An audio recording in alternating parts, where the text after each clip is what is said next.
please welcome the founder of the Me Too movement, Tarana Burke, with MSNBC political analyst and the host of AM Joy, Joy Reid. Yep.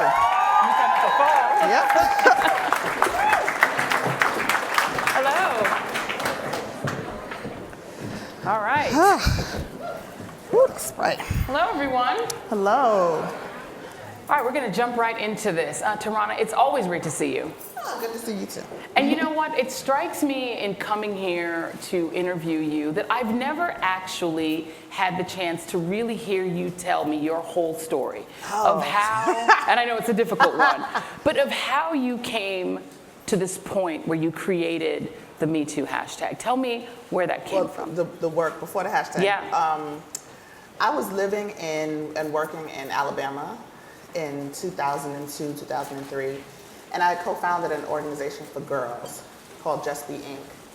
And you know, as a survivor of sexual violence myself, I had been struggling for years to try to figure out how my life as an organizer and, you know, community activist met this reality of being a survivor, and couldn't quite figure it out because nobody really talked about it.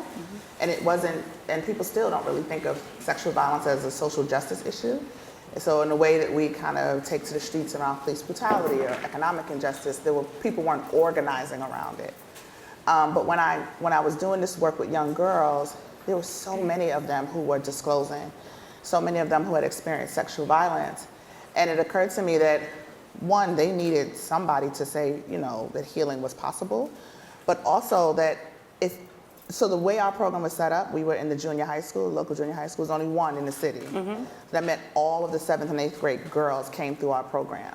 So you're talking about all of the middle school girls in a city of one city, with maybe 75% of them talking about some form of sexual violence that they had experienced. So for me, this is a community problem. These are our children. Right. And I would go to the people who I worked with and organized with and say, what are we going to do about this, right? And people would say, oh, we need more counselors in the school, or, oh, it's the parents. And I'm like, this is bigger than counselors and parents. There's something happening systemically in this community. And of course, as I dug into it, in the larger world that is allowing sexual violence to happen. So that was sort of how I got started, like, we have to do something about this. And as soon as we started doing the work, and you know, this is like this infamous story that's not quite true about us starting on MySpace. we didn't start on MySpace, but we did create a MySpace page about a year after starting, and that changed everything because I thought it was going to be a youth program. I fully started and intended to work with young people, and then grown women started reaching out saying, can you bring this program to our community, and how can I get involved? And it was like a big aha, you know, moment where, like, oh, if I'm a survivor and the two women who were doing it with me are survivors, and we need support, we support each other, of course adults need this. Yeah. And so the work sort of shifted and expanded to do young people and then adults, and then we just kept going from there.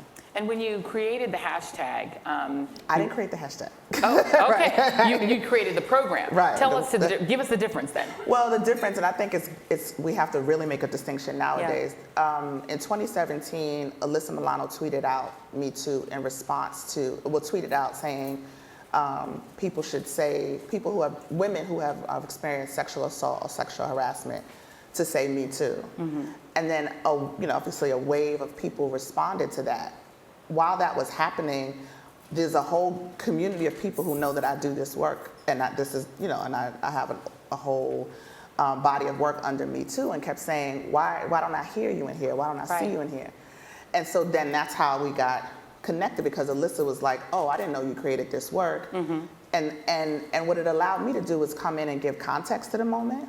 Right. It was more than just people saying Me Too. It was people, survivors of sexual violence, finding community with each other. Right. And finding safety with each other, as much safety as you can find on the internet. And it allowed me to come in and talk about empathy, and talk about the power of empathy, and why we need connection, and why this is not just about people disclosing, but it's about people seeking healing, and the deficit that we have in resources for people who are seeking healing, and in the work to end sexual violence.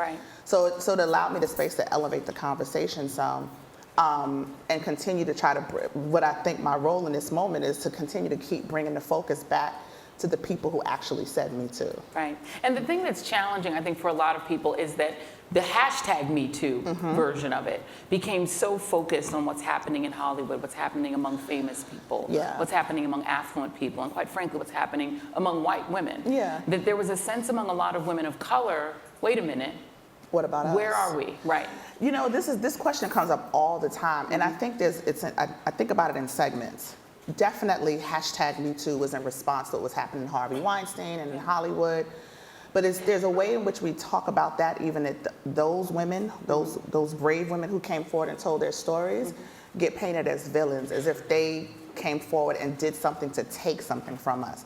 The real villain here, sorry to tell y'all, media, the real villain here is the way the media spun it, right? And so if you really think about it, we don't even hear the stories of those white women anymore. Right. We don't hear stories of any survivors.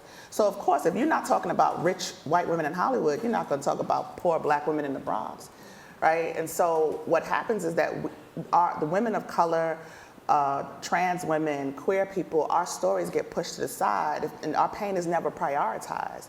And there's a hierarchy to it, right? And so if there's going to be a hierarchy, they're going to start with, well, white men, and then, you know, white women will be next.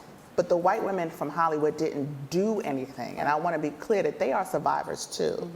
And we're all struggling to try to get the survivor story to be centered. But definitely, you know, I hear from black women all the time, like, where am I in this movement? Right. And there's so many people, we don't talk about indigenous women, right? Indigenous women could be the face of sexual violence in this country, but yet their stories go untold. So part of the challenge of this moment is that there's so much more to talk about.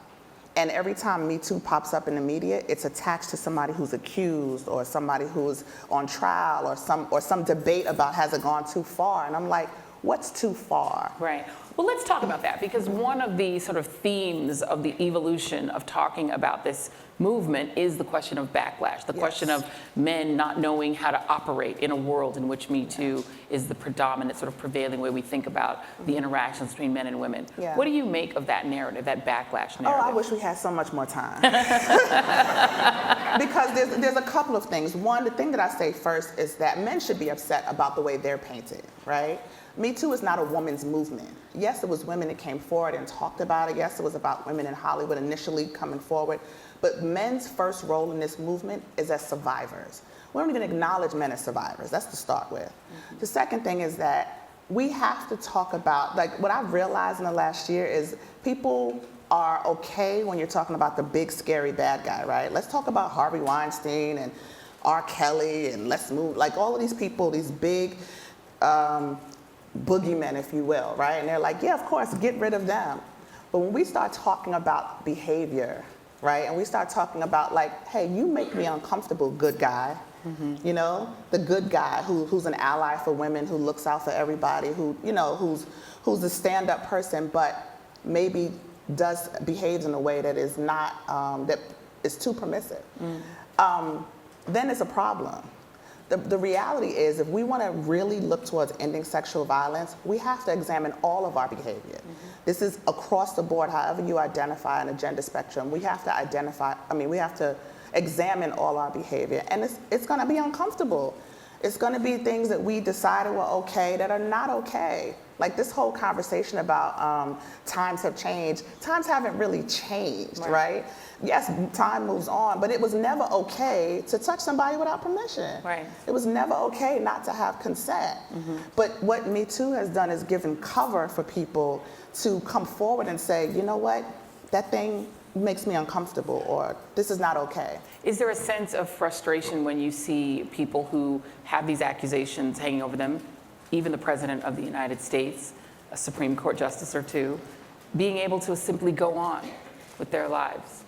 It's frustrating, and I think that it's most frustrating because I know that there are survivors watching and saying, well, if the President of the United States can talk about sexually assaulting women publicly, what am I going to get? And get away with it? What am I going to do with this person who's done these things to me, right?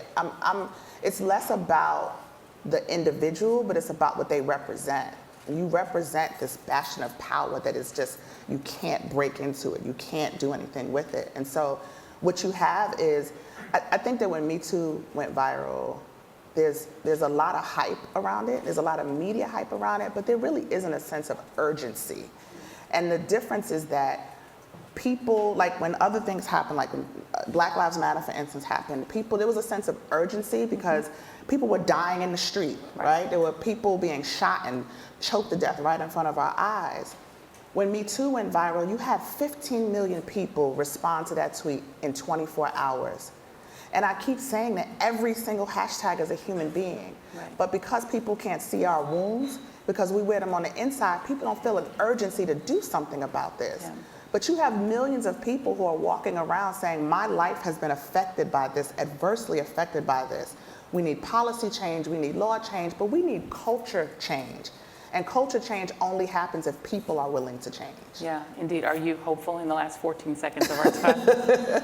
Are you hopeful that change is going to happen? I am hopeful because regardless of what's happening in the mainstream, a lot of times I'm on the ground and I'm seeing how people are moving. Yeah. People's hearts and minds are changing. People are, there was a time when we smoked them on airplanes, right? So we know, and now people are appalled at the idea that somebody would pull out a cigarette in a public place, or at least you should be. But it's a small example of the fact that we know that we can shift culture if we work in unison, if we work together, and we have to shift the narrative, and that's what we're trying to do. But I'm hopeful. Well, you are a champion. Tarana Burke, thank you so much. It's always great to talk to you. Thank you. That was fast.